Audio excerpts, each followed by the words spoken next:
Good afternoon. And thank you for joining us for our first virtual Washington update. I am Megan Hunter. I'm President and CEO of the Morris County Chamber of Commerce and Economic Development Corporation, and I welcome you all here today. We continue to fulfill our mission virtually. We've had over 100 events since March, and I'd like to thank the efforts of our tremendous staff for making that possible and continuing to bring value to our members during this challenging time. I would like to welcome Congresswoman Sherrill for being with us today and thank her for taking time out of her busy schedule. We know there's a lot going on in Washington, so I have a few brief remarks before I turn it over to Alan Zakin, our Chair of the Government Affairs Committee. First, I would like to thank our sponsors, Pfizer, who we know is also working very hard at producing a vaccine, and Chugach Industries, as well as Fulton Bank. So we cannot put on these programs without their support. So please thank them if you do come across any of them in your travels. They're great supporters of our chamber. So I was fortunate to join the Congress in Randolph this past Monday evening, virtually during one of her town hall meetings. We also had Dr. Kessler of Atlantic Health join us.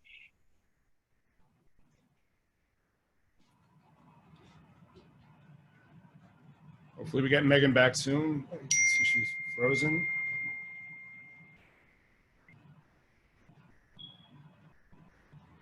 Alan, it looks like Megan is frozen for now, so Okay.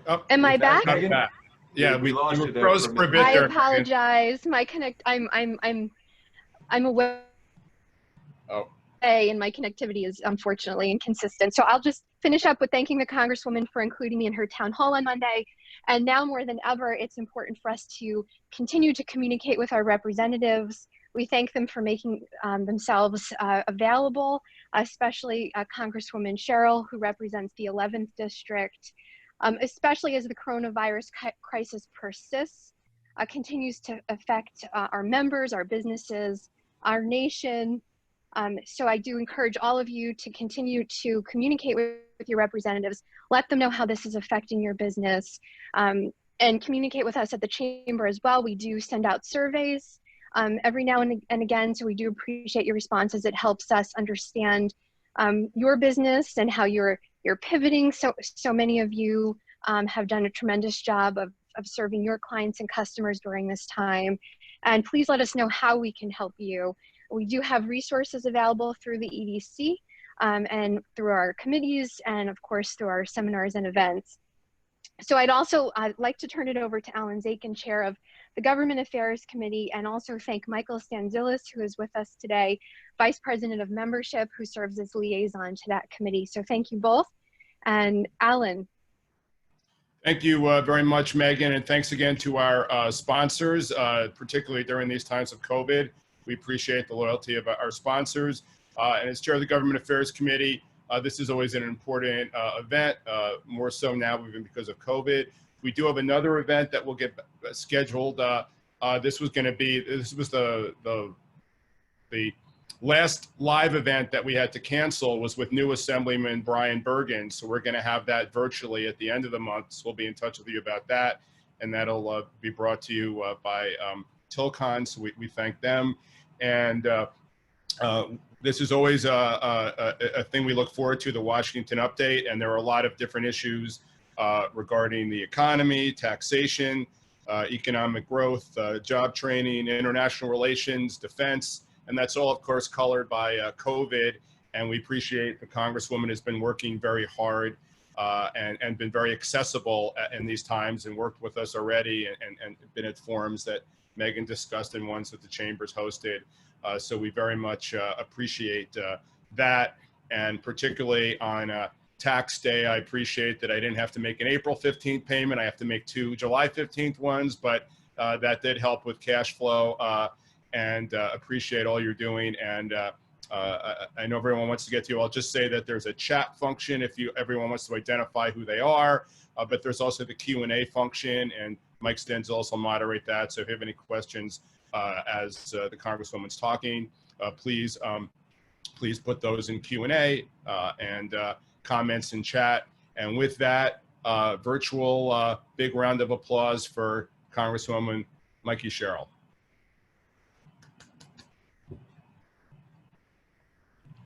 Well, thank you so much. As you probably heard from Megan, the Morris County Chamber has been such a great partner as we go through these rough economic times, supporting our small businesses, helping to really dive into the issues of the district, and then thinking critically months before we were hearing it from other areas of the country, how we were going to safely get people back to work. So I just really applaud you.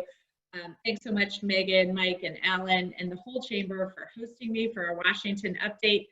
Last year, as many of you might recall, I was able to sit with you at the Wyndham for breakfast and catch up informally before I went up to speak. So I really appreciate the technology that's kept us connected, but it's not quite the same to be here on Zoom, but we're going to make the best of it. When times are tough, New Jerseyans know how to stick together.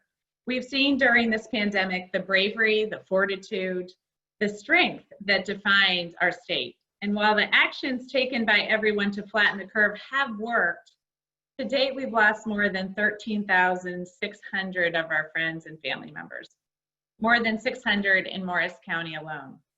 So countless medical and healthcare professionals remain on the front lines in our fight to defeat the coronavirus. Throughout the height of the pandemic, I checked in with our medical systems every day and just don't have the words to thank everyone adequately. Here at the Chamber, you must be incredibly proud of your board chairwoman, Trish O'Keefe, and her entire staff at the Morristown Medical and Atlantic Health Centers for the work that they have done and continue to do for Morris County and New Jersey. We must also thank the grocery store clerks, pharmacy workers, warehouse employees, transit workers, and others for putting their own health at risk to keep medicine and food supply chains running and to ensure essential employees get to their jobs. I know that JCP&L and PSE&G are active members in the chamber, and I hope that your line workers know how much we appreciate their continued hard work to keep us all connected, heading out on stormy days and nights while so many of us are at home. And of course, the elected officials representing Morris County at the state, county, and local level. We all appreciate the dedication, concern, worry, sleepless nights that so many of them have had during this pandemic trying to take care of our residents.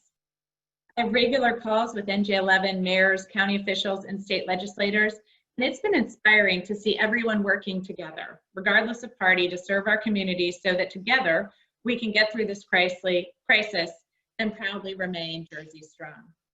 We have a common mission right now. New Jerseyans have demonstrated in thousands of ways over the last several months what it means to serve others.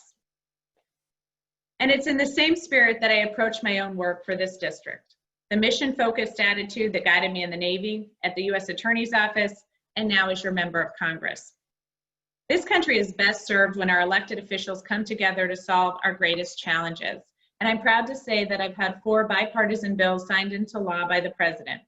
Legislation that provides accreditation for the graduate school at Picatinny Arsenal, reauthorizes family-to-family health centers that help children with special needs, protects U.S. research from foreign espionage, and invests in Iron Dome technology to keep our service members safe in the field. In total, I've had Republican support for 11 out of the 13 pieces of legislation I've introduced in my first term. One of the bipartisan bills that I'm leading in the House will come to the floor in the next 2 weeks. The Great American Outdoors Act. It's already been passed in the Senate by a margin of 73 to 25. The Great American Outdoors Act will permanently fund the Land and Water Conservation Fund and address the nearly $12 billion maintenance backlog in our national parks and other land management agencies. It's a significant opportunity to invest in our public lands, including treasures in the 11th District like the Great Swamp National Wildlife Refuge and Morristown National Historical Park. I'm looking forward to taking it up in the House and sending it to the President's desk. I'm a member of the House Armed Services Committee, where we just passed the National Defense Authorization Act, the NDAA, and I fought to include strong provisions in support of Picatinny Arsenal, sustainable energy, COVID-19 response, and justice for service members who have survived sexual assault. I'm proud of how our communities came together in this critical piece of legislation, passing it out of committee with unanimous support of our members, Republican and Democrat, 56-0. As you know, Picatinny Arsenal is the largest employer in the district and contributes over $1 billion to New Jersey's economy. It is the center of cutting-edge research and development for armed forces, and I'm proud to fight as a member of the Armed Services Committee to protect Picatinny's mission and to bring new, innovative projects to the arsenal. The legislation that passed in the House and we're taking to the Senate to conference includes $47 million to develop long-range precision munitions, extending the location adjustment to compensate for the increased building expense in New Jersey, authorizing a study on optimizing the department's explosive ordnance disposal, which builds on Picatinny Arsenal's construction of a $41 million EOD facility. The explosives ordnance disposal facility at Picatinny Arsenal was also incredibly helpful during 9/11 and the aftermath, and is relied upon as part of our terrorism prevention plan. $5 million for the development of polymer case ammunition, which will ease the burden on our warfighters and is being developed in conjunction with local companies in Picatinny Arsenal. So this is a great public-private partnership and shows how investment in R&D and support for Picatinny Arsenal also supports our greater business community and our troops in the field, because if anybody's been on a hike in the field, the last thing you want is more weight in your pack. $10 million in additional funding for development of the hypervelocity projectile being developed in conjunction with Picatinny Arsenal. So this year's NDA also includes a 3% pay increase for our service members and prioritizes COVID-19 response, so we identify supply chain issues and ensure production of critical resources like personal protective equipment. I won't go into additional detail here, but for more information on the amendments and bills that I introduced that were included in the NDAA, you can go to my website at sherrill.house.gov. We are expecting a House floor vote on the NDAA next week when I go down to Washington, and then the House and Senate will go to conference on a final package. Of course, the primary focus of our legislative efforts over the past few months has been to provide relief from the impact of the pandemic. Since the beginning of March, 4 coronavirus relief packages have been passed by the House and the Senate and signed into law by the President. These packages total almost $3 trillion in aid, including funding for economic impact payments, for expansion of unemployment insurance, for small business programs, for hospitals, and for our schools. Here in Morris County, these have included over $3 million in HUD funding related to housing security, $3.7 million for the County College of Morris, $1.8 million for Zufall Health with centers in Morristown and Dover, as well as COVID-related funding for Morristown Medical and Morristown Airport. But more needs to be done. The House passed a 5th package in mid-May, the HEROES Act, which I voted for because it would deliver critical support for New Jersey, frontline workers, hospitals, and testing. This would include billions in relief for New Jersey, direct support of our towns and counties in the 11th Congressional District, and a repeal of the SALT deduction cap for 2020 and 2021, a priority I've long championed to get money back into the pockets of hard-hit New Jerseyans. The HEROES Act has yet to be taken up by the Senate, and since its House passage, I've remained focused on direct stabilization funding for state and local governments, support for our small businesses, and legislative action through my bipartisan regional recovery task force. First, with respect to direct stabilization funding for New Jersey, our counties and our towns, I am leading the bipartisan SMART Act with Representative Peter King, a Republican in the House from Long Island, and with Senator Menendez and Senator Cassidy in the Senate. This legislation established the SMART Fund, which provides an additional $500 billion in state and local aid. And every state, county, and municipality in the country will qualify for direct assistance. In other words, there's no 500,000 minimum population cap. That ensures New Jersey's smaller counties and towns won't be left out. As many of you know, Morris County just missed the $500,000 population cap, population minimum for direct aid. The formula for distributing the federal funds is equally important. The SMART Fund doesn't rely on population alone. Instead, it rightly factors in infection rates and revenue losses to ensure the hardest hit states like New Jersey get their fair share. Our state, county, and local governments have gone to extraordinary lengths to respond to the public health emergency, setting up testing sites, acquiring and distributing personal protective equipment, expanding contact tracing, and I know Morris County has even supported surrounding counties with testing and as a medical examiner.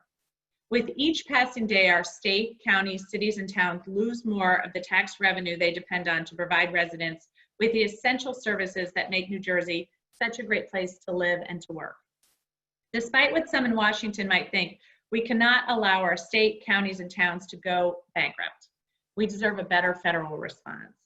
So New Jersey helps drive our country's economy. We always step up to help our fellow Americans during a crisis. And now it's time for the federal government to support us when we need it most.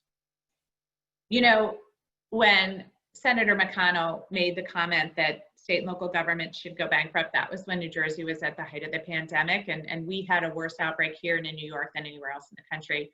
And I'll tell you, Representative King from Long Island, who's been in Congress quite a long time, was furious. He said they always do this. Whenever New York and the New York and New Jersey area need help, nobody's there. And yet when other states need help, we're always there. So it's really time for the SMART Fund to make sure that the hard-earned tax dollars come back to our state. We have 6 Republicans and 6 Democrats on the bill, and we're working to bring more members on as co-sponsors to keep building support for this important legislation. With respect to small businesses, as you are all well aware, the social distancing measures that we've all had to endure to flatten the curve, contain the pandemic, and protect our healthcare system from being overrun have created enormous economic hardship.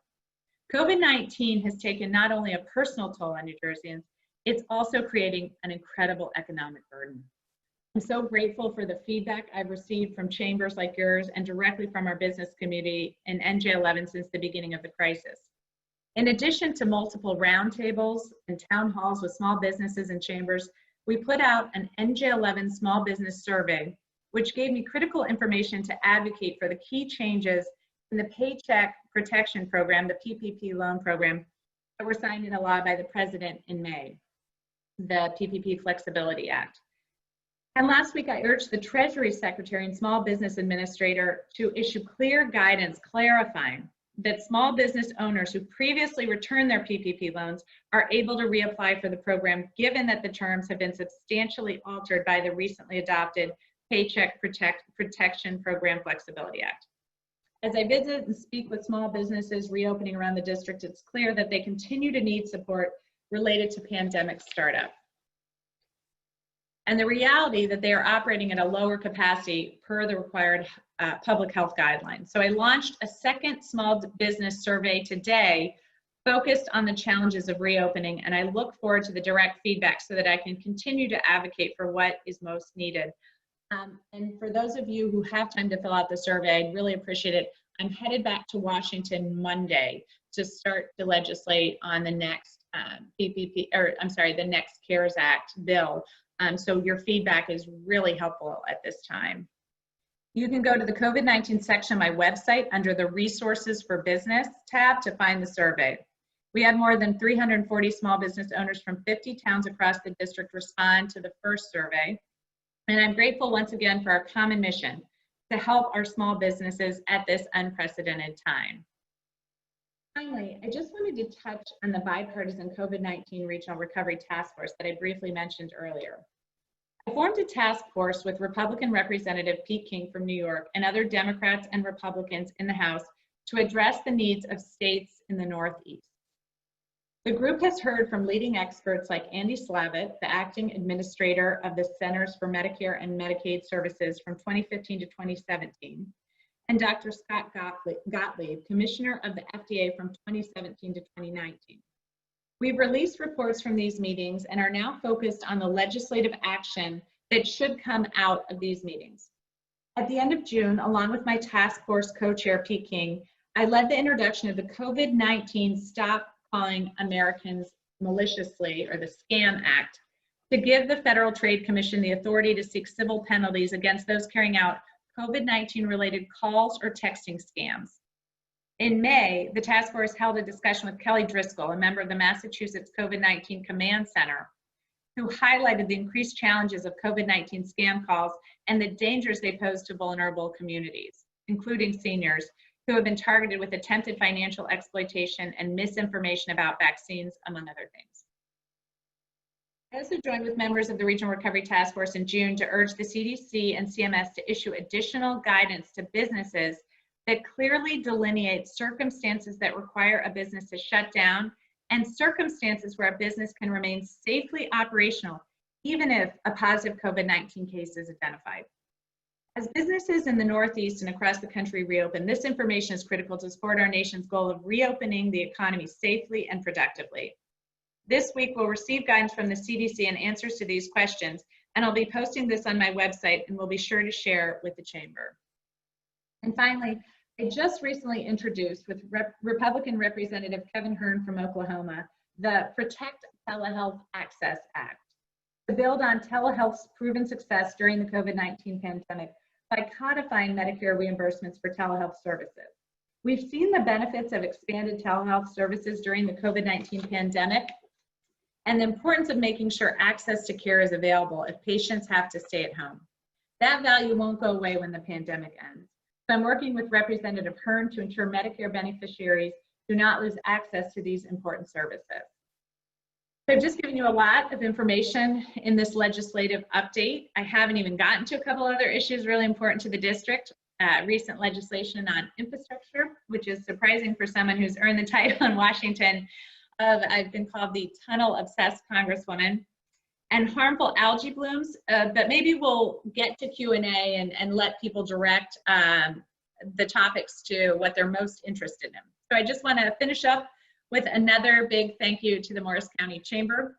You have been such a strong voice advocating for the business community in Morris County and for our residents. So just this week, as you heard, Megan Hunter joined me for a virtual town hall with Randolph Township Mayor Carey, Senator Anthony Bucco, and Dr. Jason Kessler from Atlantic Health. I'm grateful that you keep me informed about the needs of our business community during the best of times and through the challenges of this pandemic. You've done even greater heavy lifting. So thank you so much. Thank you to everyone on the call today, and I'm looking forward to your questions. Well, great. Thank you so much for the update. And we do have a lot of questions queued up. So we'll just dovetail into what you just said about infrastructure. And this question is, what is the current status of any infrastructure bill? So infrastructure is a huge issue in the House in this cycle. In fact, the first 10 pieces of legislation, the priorities of the House, the first 10 numbers are reserved for the major priorities. So HR 2 is the infrastructure bill. At the beginning of July, the House voted through the Moving Forward Act, which reauthorizes surface transportation programs through fiscal year 2025 and provides significant investment in our infrastructure in this country.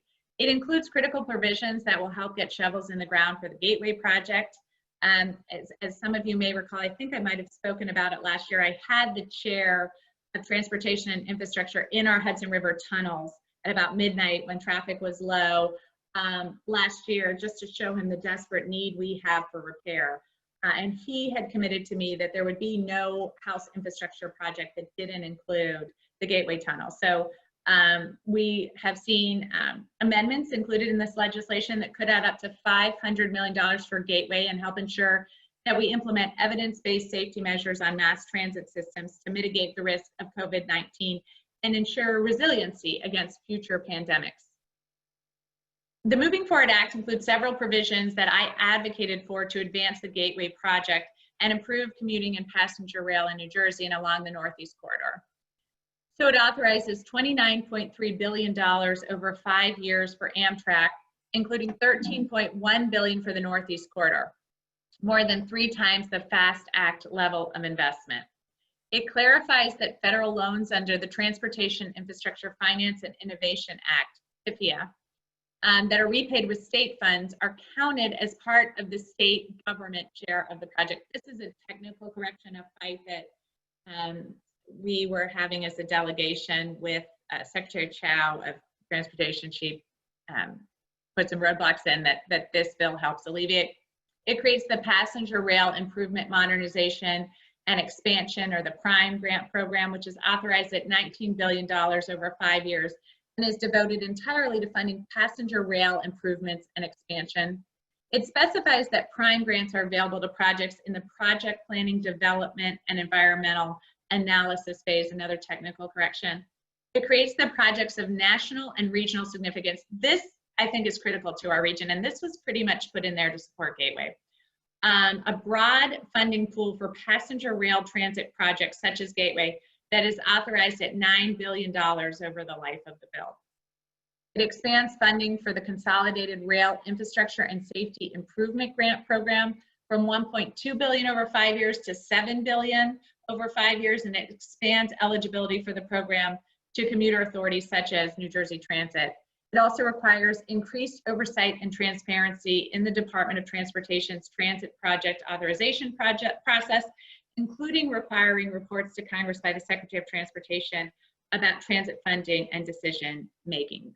So we need the Senate to take up this bill. It's really critical. I think it's not just critical as far as for commuters and quality of life here in North Jersey. I think it's really critical to stimulate our economy as we start to get people back to work. And I will say something about this bill that I really lobbied hard for and advocated for and was very happy to see. Surface transportation money sort of inordinately goes to some other states across the nation. And it's really time that we invest in some of our rail infrastructure, which is so critical here in the Northeast. And this bill does that. So I think it fixes some of the ways which the formulas were skewed to other states like Texas and funneling money there. I think this bill really supports the needs of Northern New Jersey in a critical way. And so we're going to try to get the Senate to take up this bill. I know at different times the president has expressed interest in infrastructure. He said that even recently supported some measure of funding for Portal Bridge, which was incredibly helpful. So I am hopeful that we get this through the Senate, but we probably will need some of this really in, as we're doing the planning now. It's critical we do the planning now so that we can start to work. I'm hoping in the January timeframe would be great to start to use this to really stimulate the economy, if not sooner. Great, thank you. And yeah, I agree. We definitely need to stimulate our economy, most densely populated state. Our roads and bridges, tunnels, rails are pounded every day.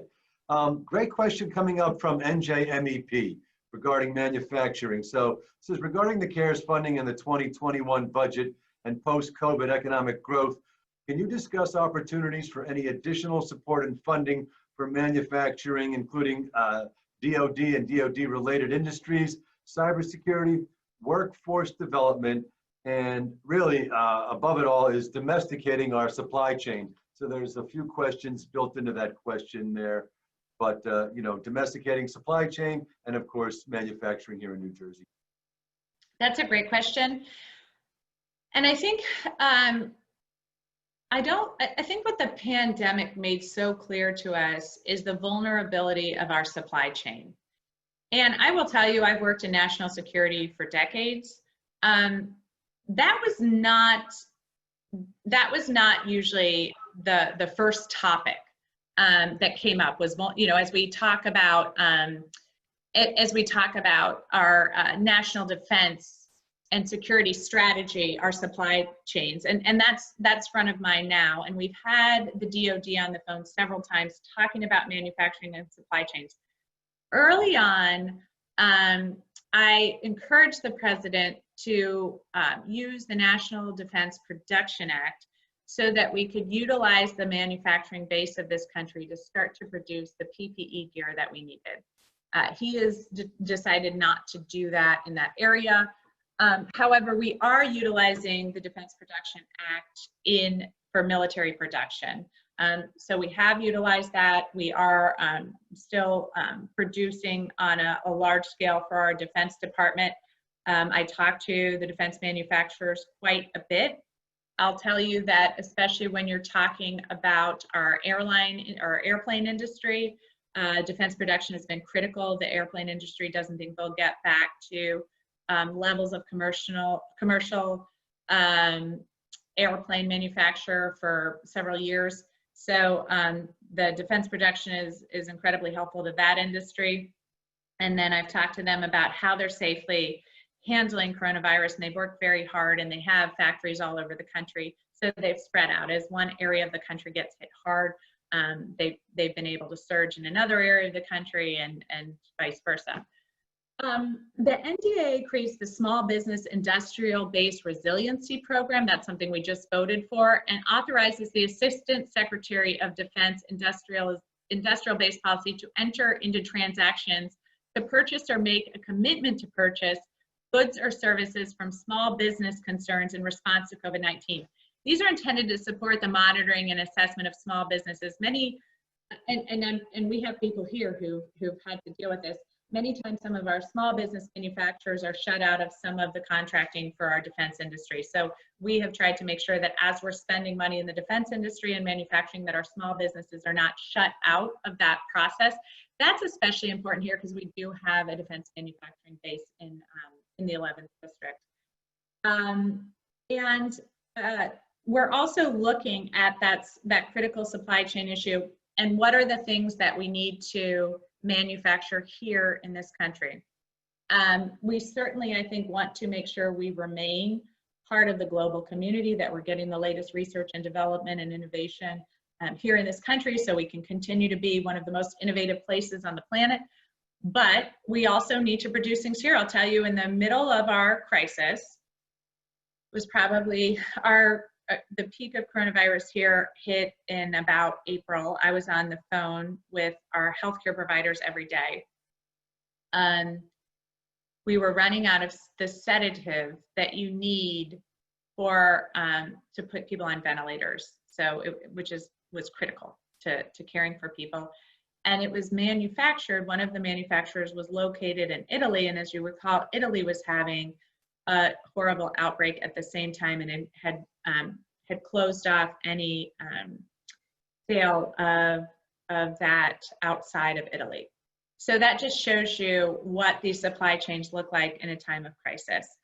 So we're looking critically at what we need to produce here in this country. And I think some of that, as we stimulate the economy, will have the added benefit of stimulating our industrial base. Excellent, thank you so much. So another question here from a very large business, Ferrero. It's Congresswoman Sherrill. Thank you for your leadership. We have been able to retain employees during the pandemic, partly because of the Employee Retention Tax Credit, ERTC. Representative Murphy has offered modifications, which we support. It's in the last House bill, but not in the Senate bill. Appreciate anything you can do to continue advocating for these important provisions in a final package as we work to keep employees gainfully employed. And that's referencing the ERTC, how it really helped. This is a large corporation. It helped them a lot. So that's great to hear, because I am in leadership in the New Democratic Coalition, and that is the largest ideological conference in the House Democratic Caucus. We have over 100 members. We focus on how to ensure that we have a robust economy and innovation and are future focused. And that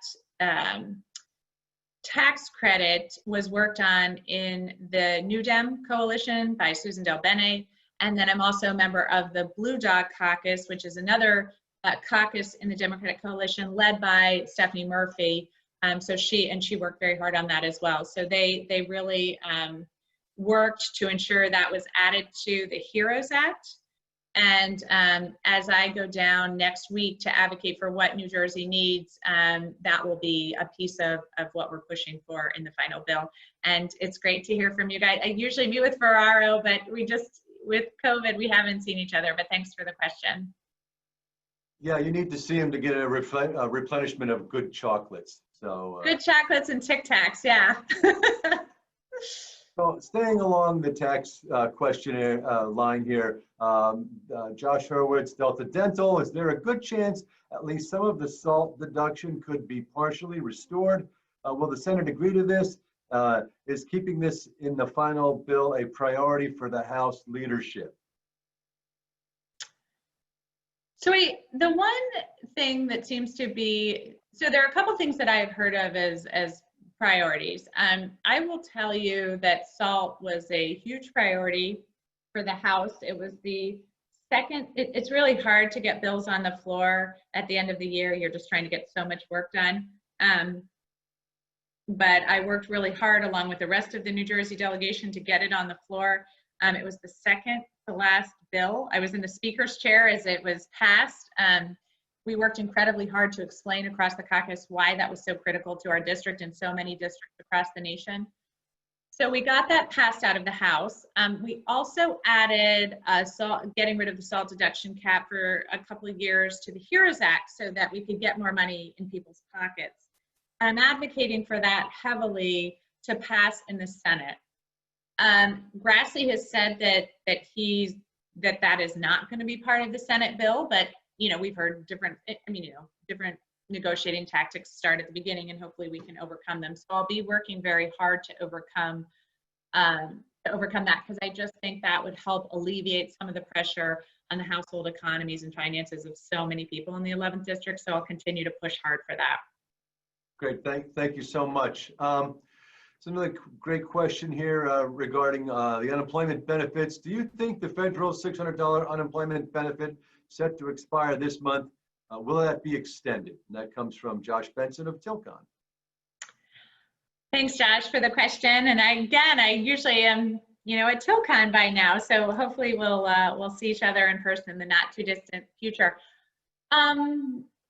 That is something that I think it needs to be re-upped as we see the economic devastation of this pandemic across the country. And certainly I have great fears because right as New Jersey seemed to be coming out of the other end of this, the rest of the country is now in huge distress. And I don't even think they're at the, they're in the worst place. And to give you a sense of this, New Jersey, I thought it was horrible. As I mentioned a couple times, I was on the phone with hospitals. We just were seeing horrible, horrible things throughout North Jersey. At its height, I think one of our largest days, we had like 4,500 new cases.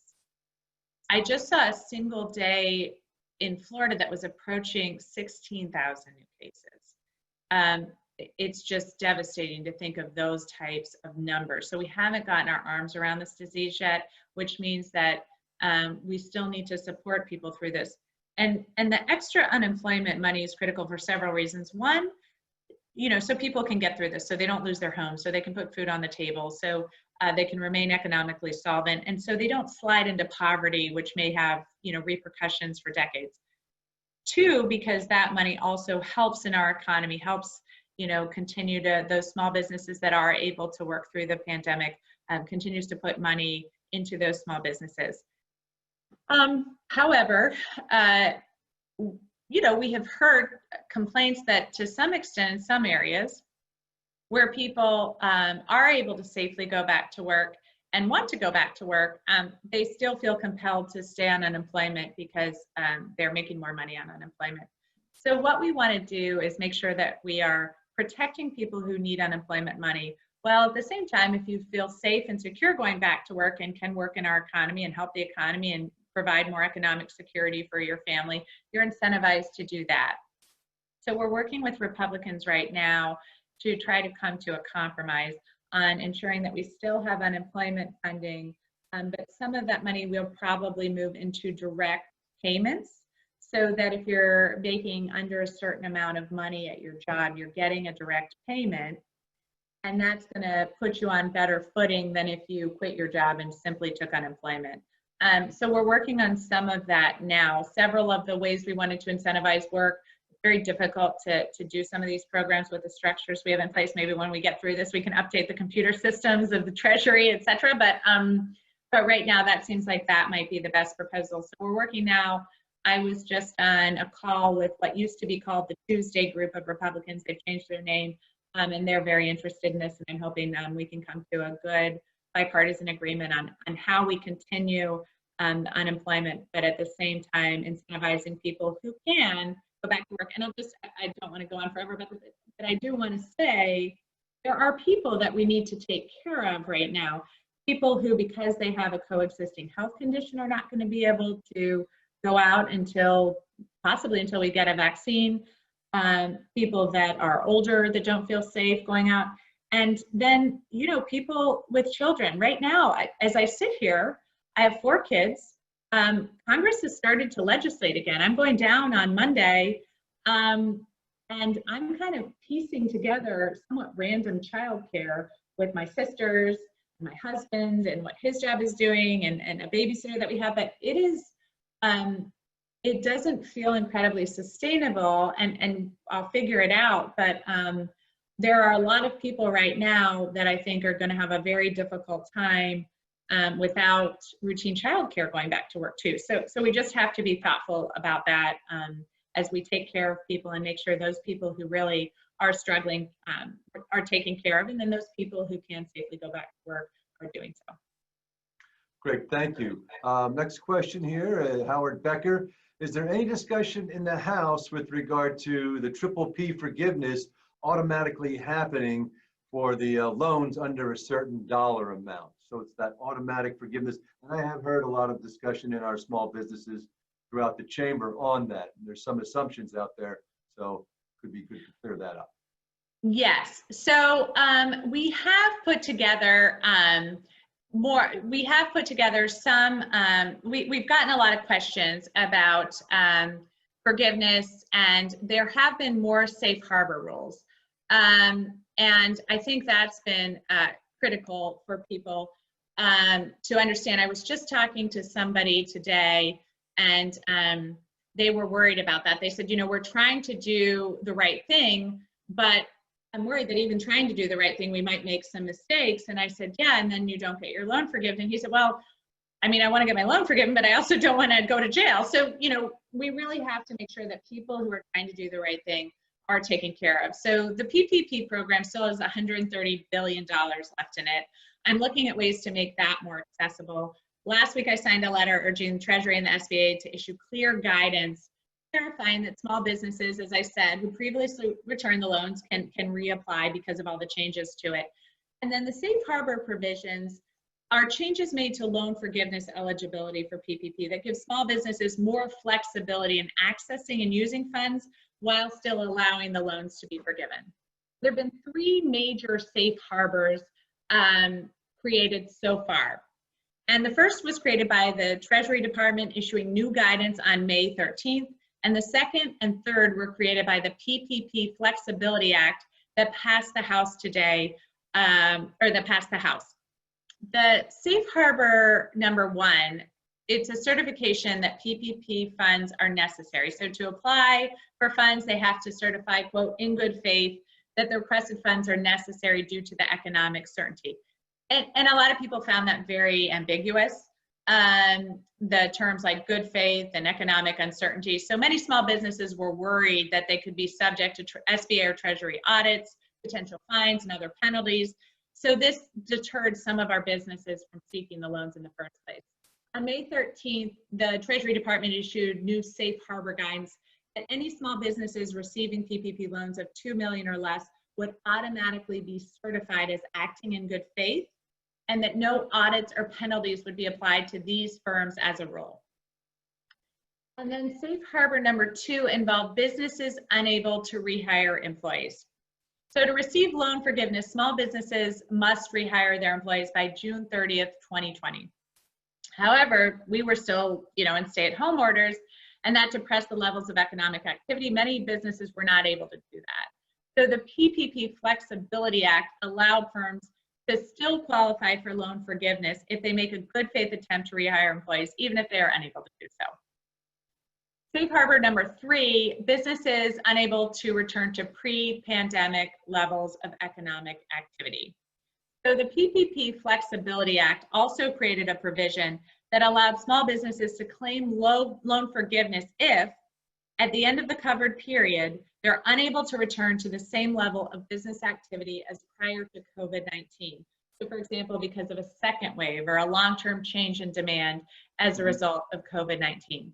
So these can really, I think, help people take advantage of the PPP loans, but still have a sense that, if they in good faith try to follow the loans, that there is some flexibility if they find themselves unable to do so. Great, thank you. Excuse me, Mike, if yes. you wouldn't mind me, there was also some questions regarding the safe harbor for nonprofits, particularly those in the arts and social services. And talking about coalitions, we do have on Chrissy Buteas from NJBIA, who's worked closely with us, and I know you, and Mike Eggington from the Morris Chamber. And I think Mike Stanzelis is going to get to a question from him too that concerns something near and dear to my heart, the chambers. But if you could talk about just the nonprofits a bit as well. So the nonprofits have been involved in these safe harbor provisions, but I can get you, and I can get specific provisions for nonprofits out to anyone who's interested. So I'll get those. I actually don't have those in front of me, so I'll get those and get them out to the nonprofits who need them. Excellent, thank you. So this is similar in that world, and it's a great question from Mike Eggington of the New Jersey State Chamber. I appreciate it, Mike, and so does Megan. A little background. So the original CARES Act 501c3s were eligible for federal fundings. The 501c6, which is what the chambers are, membership organizations, were not. So Mike's comment and question is that we appreciate your support and advocacy of the 501c6 community, i.e. Chambers of Commerce, included in the next round of federal funding. You know, are you, and Mike wants to know, and I do too, and I'm sure Megan does, are you hopeful and optimistic that this will happen? You know, local and regional chambers have been at the front lines collectively helping and providing guidance to all the businesses throughout our state, and these chambers need financial support in these dire times. Thank you, Mike. And I know the congressman knows this, but I'll just say it because it's self-serving but true for Mike and Megan, that without Mike Eggington, Chrissy Buteas, Mike Stanzelis, Megan Hunter, there'd be businesses in business now that wouldn't be in business. They've done a lot to give information and keep people functioning, yet they themselves are having difficulty functioning because they're not getting the support. So.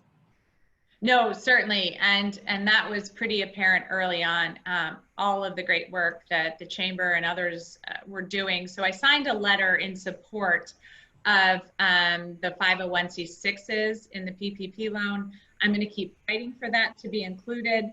And like I said, this is one of the things that as I head back to DC Monday, I've been advocating for with leadership, and now I'm pushing for as I go down and start to have more meetings and we get closer to voting on that bill. But you're exactly right. The Chamber has really been the backbone of some of the information going out, of surveys going out, and helping to take care of businesses in our community, and even the task force with Senator Bucco to think about reopening. So I certainly will commit to keep fighting for that, and I think that's something that would be incredibly helpful here. We appreciate it. Thank you. So I believe this is the last question, and it's a good one from John Christian of Nisavachia. Nisavachia, of course, is based out of the amazing town of Mount Arlington, New Jersey. Congresswoman, how can we introduce civility and the sense of working together towards solutions in our political system? That's a great question. You know, it's tough sometimes. I think we so much of the news is so partisan, and there are many things that are very near and dear to my heart that infuriate me. Russian bounties, for example, on the heads of U.S. soldiers. It's hard sometimes, you know, when I get taken aback by something like that, and yet then I go, you know, even though I might disagree with the president's comments on that, I'm a member of the 4-Country Caucus. Veterans on both sides of the aisle. I'm part of the House Armed Services Committee, which we take concerns for our service members and veterans very seriously. And that is not a monolithic opinion. And I think what we have to do for civility is to engage in not a broad-based way, not all this person, you know, all people think like this and are bad, or all people think like this and good and are good, but find those connections that we have. So while some of those national type issues might really upset me, I can tell you here in the 11th district, I have worked with our Democratic mayors, I've worked with our Republican mayors, I've worked with Democratic and Republican assembly people, senators, and and I work with the governor's office, and the elected officials in New Jersey want very much to take care of people and to help our businesses thrive, to make sure our elderly people and our school children are safe. We're all working incredibly hard to take care of our state.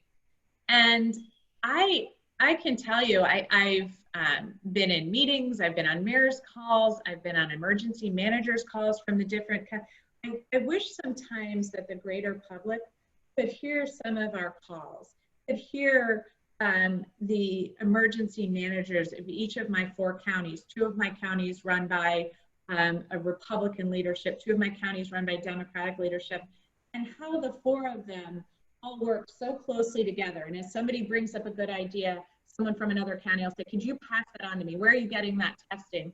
How are you getting the contact tracing done? What have you heard about this? I wish people could hear some of the calls I'm on with leaders from all different parts of the 11th district and all different political persuasions and backgrounds, but how hard everyone is working together to take care of people here. And unfortunately, I'm not sure that story really gets out. It's, you know, if I recorded my emergency manager phone calls and put them out on the internet, probably no one would listen to them. They're not like the most exciting, you know, we enjoy talking to each other. I'm not sure that the majority of NJ11 really wants to hear the ins and outs of contact tracing. But I do think that sometimes those stories, because they're just nice, good stories, get a little bit overwhelmed by other stories that are more vexing and more upsetting and more anger inducing. So I think what we have to do is sort of individually, again and again and again, remind ourselves to be civil and kind. And I think it's important for people here in New Jersey to be understanding and I think proud of New Jersey for the community-based care and concern we have. There's a reason that from being the worst and hardest hit state in the nation, we were able to get our cases down. And it's because the only way to handle this public health crisis is to worry about other people. Because it's not enough if I don't get coronavirus. What matters is if I want to get all of our businesses open and the economy running, what matters is that nobody in New Jersey gets coronavirus. So I have to wear a mask. I have to socially distance. I have to wash my hands all the time because I want to keep the rest of the community safe. And I think that's the kind of care and concern that we're hearing and seeing around New Jersey and why we have been able to get to this point. And we've got to continue it because if we're going to move forward, we've just got to keep vigilant on this. And so thanks for the question. And thank you to everyone in the 11th district who I think, and in North Jersey really, who I think cares very deeply about our community and civility. And thank you all for modeling that. So I really appreciate it. And thank you so much to the Chamber for having me. Thank you so much. I'll pass it back to you, Alan. Thank you, Mike. Thank you, Megan. And Congresswoman, just wonderful job. And thank you for your representation and advocacy. And illustrating your point about the bipartisan nature of our efforts, I just want to acknowledge some of the elected officials, bipartisan group and nonpartisan group that's been working together with us and is on this call. And that includes the Morris County Freeholder Director, Deborah Smith, the mayor of Denville, Tom Andes, and the deputy mayor of Morris Township, Jeff Grazel, from 2 different parties, but both participating and helping. And also the administrator and deputy administrator of Morris County, John Benani and Dina Leary, and our ever-present County College of Morris president, Tony Iacano. So we thank them for their effort to all work together and work with you. And we thank you and thank everyone for listening. Mike or Megan, do you want to say anything to finish up? Megan, are you here? I know she's been having some internet issues. Yes, I'm here. Oh, excellent. Thank you. I'm having some internet. So anyway, thank you, Congresswoman, for being with us today. And Michael, do you want to say a few closing words? Yeah, I just want to thank everyone for supporting the Chamber of Commerce. And as the Congresswoman alluded to earlier, you know, we're here to help you succeed and help your businesses grow and thrive during this period. And we just, you know, the bipartisan nature of these discussions is very refreshing. So thank you all for being here, and thank you, Congresswoman Sherrill. We appreciate it. Thanks. And can I just add really quickly, when I was talking, thanks to our mayors, Mayor Graysdale and Mayor Andes, and thanks so much. When I was talking about those OEM meetings, actually, John Benani and Dina and Freeholder Shaw are on those meetings that I was talking about and have really represented Morris County well. So thank you again. Apologize for missing Freeholder Shaw. Thanks everybody for being here today. We appreciate it. Now we're going to end the meeting. See you soon. Thank you.